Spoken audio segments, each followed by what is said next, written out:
So we're sorry, ladies and gentlemen, that we are a little bit late, but the previous session took a little bit longer and we had to clarify the setups here. So I'm very pleased to be here. My name is Andreas Hammer. I'm the head of space exploration at Airbus, and I'm very pleased to welcome you at the GNF session on the Access to Space for All initiative. In this session, we are looking forward to announcing the winner of a free flight opportunity on the Bartolomeo platform aboard the International Space Station, meaning a free ticket to our international outpost in low Earth orbit. Therefore, I would like to welcome in particular our partners in this project, and it's for the UN. It's Simonetta Di Pippo, Director of UNOOSA, the United Nations Office on Outer Space Affairs. And since Bartolomeo was built in Bremen, from the Bremen Senate, I think she's in the first row, Senator for Economy, Labor and Europe, Catherine Vogt. She will be with us later on for the photos. And of course, representatives from the winning project teams, whose names I will not give away right now, but Simonetta will do it later on. At Airbus, we consider low Earth orbit the central place for humanity's space activities. A vibrant LEO economy is fundamental not only for the benefits space has for life on Earth, but also when it comes to venturing further into our solar systems and for manned spaceflight in particular.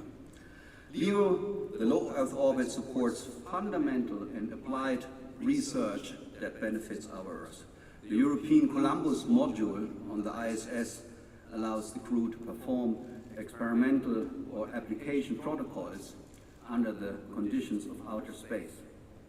Airbus equipment and multi-user facilities on board allows our users to focus on their needs and the execution of their unique experiment protocols. LEO, low Earth orbit, enables the development of groundbreaking innovations developed without earthly constraints. Did you know, for example, that understanding the response of cells and organisms to gravity will be essential to enable human exploration and serve as a tool for biological and pharmaceutical research? The Airbus Biolab, allowing cell cultivation under variable gravity conditions, will be upgraded for stem cell research and 3D bioprinting. And the Flumias facility, presently in development for the German Space Agency DLR, can visualize metabolic processes on a cellular level. LEO is a perfect testing ground to solve terrestrial challenges like water conservation, recycling, energy consumptions, and more. Currently, ISS experiments are being conducted for new type of energy, namely biofuels and CO2, water and waste recycling. For example, CO2 captured from the cabin is vital for crew health. Airbus ACLS, which stands for Advanced Closed Loop System, separates CO2 and concentrates the gas for further processing and recycling of the oxygen. Reusability is key. Some technologies developed for or in LEO are nowadays used in the exact contrary of environments, for example in submarines. Such CO2 capture technologies are also becoming increasingly important when it comes to reducing CO2 levels in the atmosphere or increasing the yield for indoor farming through elevated CO2 concentrations. It is in LEO that we use technologies such as manufacturing assembling in space, using 3D printing and in-orbit robots which can use metal and later regolith, moon dust, or recycle man-made objects already in space as a source material. The first ever metal 3D printer is to be deployed on the ISS very soon, and its success will open up new opportunities for space exploration. Overall, we believe that the LEO environment is at the crossroads of becoming an economy at itself, transforming markets, industries, and customer experiences, and continuously pushing what we once thought where the boundaries for business, production, industrial processes, and research further into space. And at Airbus, we are part of this push. Building on the heritage of trusted partnership with space agencies and international organizations in flagship programs, both in LEO and beyond, we are confidently looking at the future. We are ready to combine our decades of expertise of the LEO environment with the expertise of today's and tomorrow's LEO users in order to generate value for research, for business, and for society as a whole. We leverage a seamless microgravity environment as a catalyst for scientific disciplines, technology demonstrations, and long durations to prepare for space exploration. Facility access to suborbital and orbital infrastructures and robotic spacecraft, LEO platforms such as the ISS, and facilities like sounding rockets, drop towers, or suborbital reusable vehicles for a growing user community. LEO, Set, Go is the motto for us at Airbus, but it should be a motto for everyone.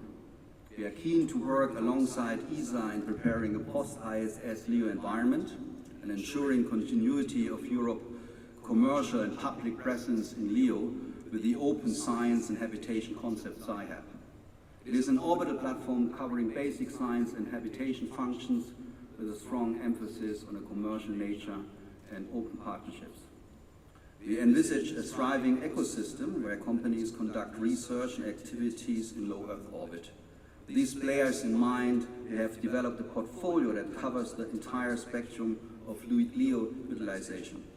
Facilities and experiments, equipment and outfitting, platforms, launch services and operations, and end-to-end support services. Today and tomorrow, LEO offers comparably easy and affordable opportunities for emerging space players by private companies, research institutions, or government organizations. LEO is typically the first destination in space.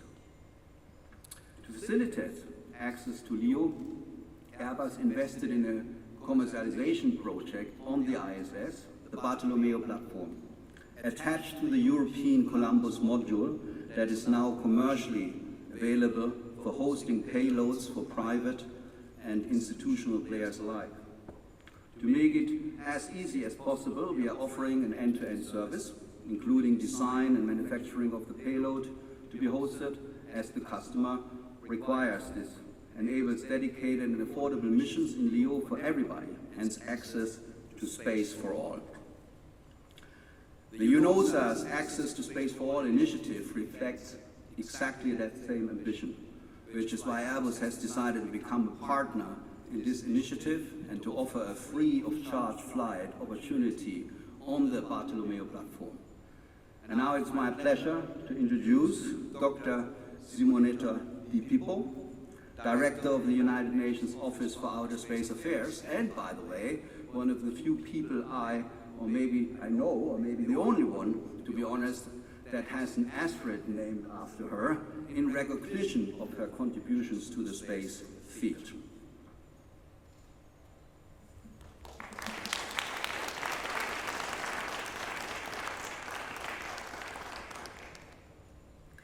So, good afternoon, everyone. Well, today is really an exciting announcement that awaits us. But before, let me express my sincere gratitude to Airbus Defence and Space for their great support and interest in working with the Office for Outer Space Affairs. Partnerships are indeed critical for building the future we want, and we are thrilled to cooperate with Airbus on creating a better tomorrow. This collaboration can have an important impact in the sector that is known for transforming society, providing unique benefits to our daily lives, and allowing us to address the common challenges that we face today. Space infrastructure is essential for the achievement of the Sustainable Development Goals. An estimated 50–60% of all the targets that are underpinning the SDGs benefit in one way or another by using space assets. So, looking ahead, it is evident that space must be part of the process, must be part of the decision-making process. There is no future that I can see in which the space sector will not be one of the major sectors. We are on the right track.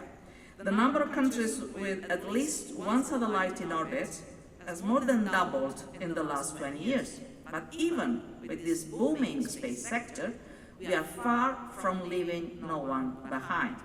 We must remind ourselves that space solutions are not yet universally adopted. The dividing capabilities is of great concern for the United Nations. To bring a positive change, UNOOSA steps in as a capacity builder and as a broker of international cooperation. We have a long-lasting and standing legacy in improving skills and knowledge of people globally, helping to unlock the full potential of human talents and ultimately confront this gap. In this context, the Access to Space for All initiative is our flagship initiative, enabling access to space research facilities, information, and opportunities to make dreams come true at both individual and national levels. But to reach everyone, everywhere, we cannot be alone. At UNOOSA, we are therefore taking advantage of our unique position in the organization and on the global level and in the network we have established over the years. I'm very glad and proud that Airbus, as one of the leading members of the commercial space community, is contributing significantly to our work. Through the Bartolomeo program, utilizing an external platform on the International Space Station, UNOOSA and Airbus contribute to the 17 Sustainable Development Goals by building capacity and knowledge in space technologies at the national level. This partnership has caused a lot of interest. The initial call attracted over 60 proposals, and while in the end only 11 teams submitted final applications, the Bartolomeo opportunity truly catalyzed international collaboration. The 11 proposals had 29 different institutions from 18 different countries working together to address 16 of the 17 Sustainable Development Goals, underscoring the importance of space for sustainable development. Well, we are here today after a long process, but every single obstacle has been overcome by working together, mutual trust. We really have a strong mutual trust and the conviction of doing something for the greater good. This partnership truly serves as a model of collaboration between the UN and the commercial sector and the private sector. Today we are really taking a giant leap forward, a historical moment in a sense. And after a competitive selection process, we are pleased to announce the winner of the Bartolomeo program under the Access to Space for All initiative. So, the winner is a consortium of 3 different national agencies from Africa: Egypt, Kenya, and Uganda. Together, they proposed the CleanCam project. Well, I would say it's international cooperation at its best. This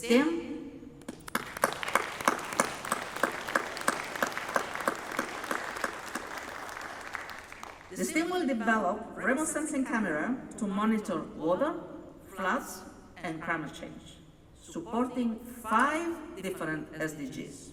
So, great. I would like really to congratulate the winners for their outstanding efforts, and we're already looking forward to work with the consortium and Airbus to make this proposal a reality. So, allow me just 1 second to go out script to say that I'm really proud of being able to work with Airbus, Airbus Defence and Space. They've been trusting us for this project. We have been trusting them for this project. Is an example of how we can work at the UN with open mindset, also trying to fulfill SDG number 17, which is partnerships for the goals. We have been focusing this announcement of opportunity on how let's say, new teams, new players in the field could fulfill also at the same time one or more SDGs. We have 5 SDGs here and 3 countries from Africa. So if I may say something in this respect, I'm quite proud of what we've been doing together, being able to do together. So again, I would like to thank also all the proposers, the ones who didn't win this time. The decision certainly was not easy, as the quality of bids we have received was truly high. And I encourage all the ones who didn't win this time to stay ready, to stand ready and to continue following us because we have plenty of opportunities also in the future. So thank you very much, and I cannot wait to see this project to fly. Thank you. And so now allow me to introduce an interesting video from Airbus on the Bartolomeo platform, please.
With this, I would like now to invite to the stage the CleanCam project coordinator, Dr. Ayman Ahmed.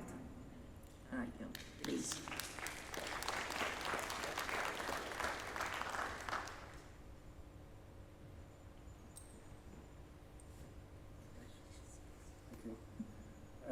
Thank you so much for this opportunity. I'm really happy to be here. I'm proud, and I'm really thankful for UNOOSA and Airbus to provide us with this opportunity. Providing such opportunity allow us to work together to overcome the obstacles. Now we have a project between Egypt, Kenya, and Uganda. And I'm really happy to work with African brothers here. Our project is actually targeting to build a camera that can be used on International Space Station. As you can see, our camera is a small one, but it is a big step for us to work together to build a space-qualified system that can be installed on the ISS, which has a lot of constraints, including technical and managerial issues. So our camera here is different from the traditional one because our camera is equipped with machine learning engine. This machine learning engine allows us to change detection inspection for both countries in East Africa, especially Egypt, Kenya, and Uganda. So our project is to take some color images for African countries, especially for Egypt and Kenya and Uganda. Also, this one is to have a technology demonstration because it's the first time for us, for this team, to build jointly a camera that can be space qualified on board the International Space Station. We are targeting 5 SDGs here as a sustainable development goal for the United Nations. Especially the one we are focusing here is the climate change, because as East Africa is one of the top regions classified for dangerous effect due to climate change. We are targeting from our project here to address the climate change and to make some sort of detection of how the climate change can affect the African countries, especially for the food security and zero hunger. Please. As you can see here, we have made some sort of video that can illustrate how the CleanCam camera can be included in the ISS, especially having this track on the East African countries. Finally, I will be happy ready to work in this project, and I can't wait to see the CleanCam camera is working together with UNOOSA and Airbus on board the International Space Station. Thank you so much.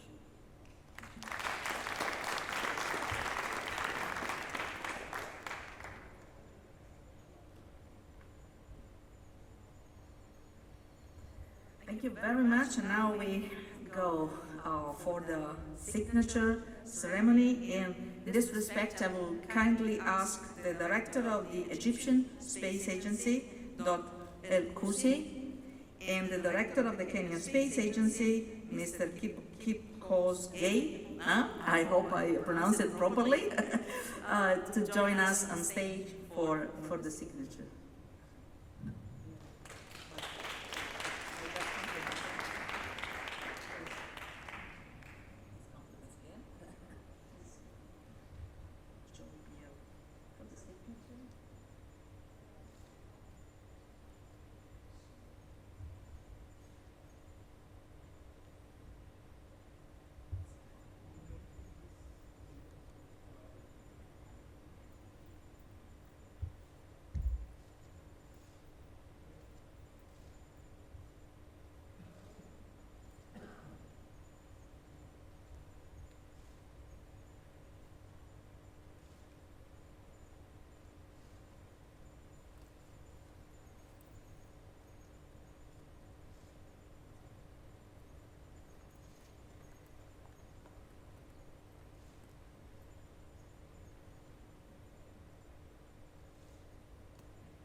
All right, now we come to the tricky part, questions.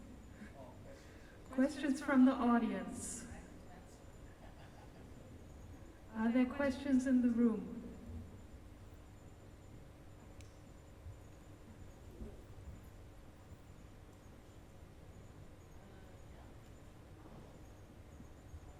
Hi, my name is Mustafa Al-Hashimi. I'm one of the UAE startup in the field of getting actionable insight from satellite imagery. Congratulations for the wonderful initiative, and my question is, what are the use cases that you are exploring, and what are the priorities and why? This is for the camera initiative, for Mohammed. What are the use cases, and what are the priorities, and why? Yes, yes. Our camera is different since it has a machine learning technique which can intelligently take images and make a change detection for the images from one time to other time. So automatically it can see how climate change affects some specific areas of interest, especially in the 3 countries in East Africa. Of course, we don't target only these 3 countries, but we are targeting to cover East Africa as well, because East Africa is one of the top classified regions for climate change effect. So we are targeting to build this intelligence, I mean the camera itself and the software, including the machine learning technique itself. Thank you. Hello, my name is Victor from Airbus. I would like to ask you, could you explain a little bit about other ideas that you gathered from the proposals, which applications, maybe even to be implemented in the future?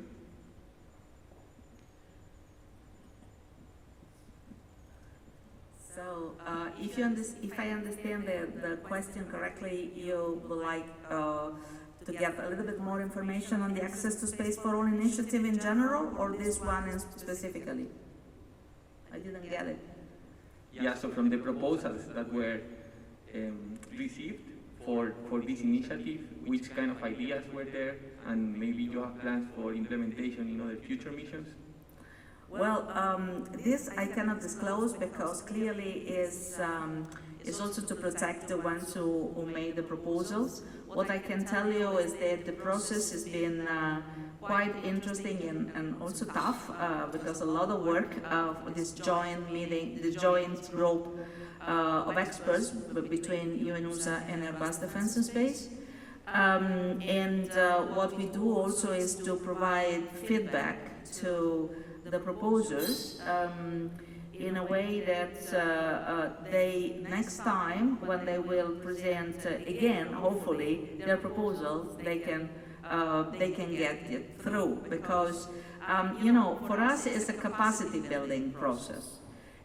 On one side is the possibility to offer the opportunity to new players to enter into the system, to really be able to access space, and this is really thanks to our partners, and in this case Airbus Defence and Space.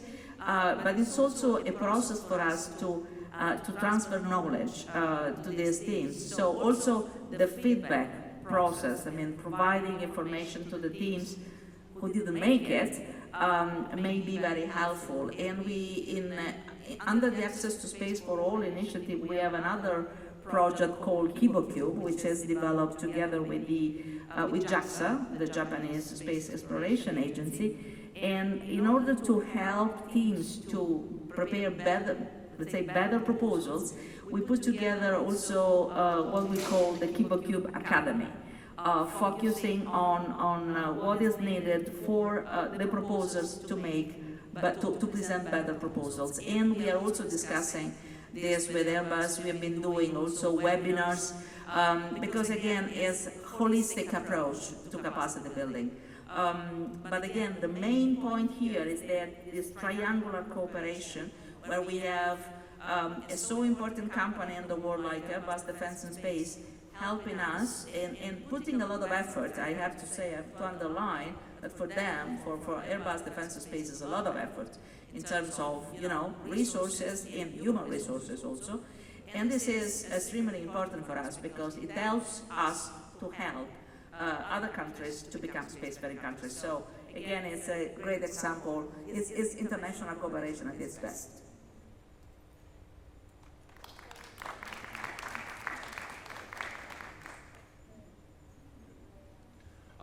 My name is Hamdi Sayed. I'm coming from Rice University in Canada. My question is about the importance of having an AI engine in the real time aboard the camera. So what's the importance of that? So that's one question. The second question is about the data availability. Is it going to be an open source data or it's going to be proprietary? Thank you.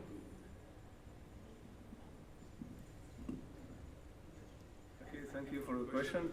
Actually, the project itself is targeting to build the capacity of these 3 countries. Because I think this is the first time to have such a project with international African partners to develop such a camera. So we have a lot of challenges. During this project, we aim to build our capacities, not only by ourselves for Egyptian Space Agency, but for Kenya and Uganda as well. So I think this is a critical point. Having an AI engine specifically has a lot of applications, especially in hyperspectral imaging. We're not speaking here about hyperspectral imaging, but for having a machine learning engine embedded in the camera will enable us in the future, in the near future, to have a lot of applications regarding the machine learning on board the spacecraft, which is a new trend and actually reduce a lot of risks and increase the reliability of the spacecraft. This is the first point. Second point, I think the data will be accordingly and with coordination with our partner will be provided through a portal that can be developed by the space agencies, and this will be available for researchers to make some sort of data, especially for the African part, which has a leak of space imaging data. Thank you.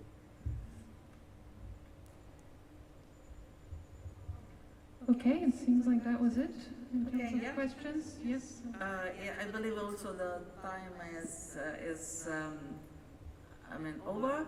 So I would like again to thank everyone for being here, and again the last round of applause for the winners.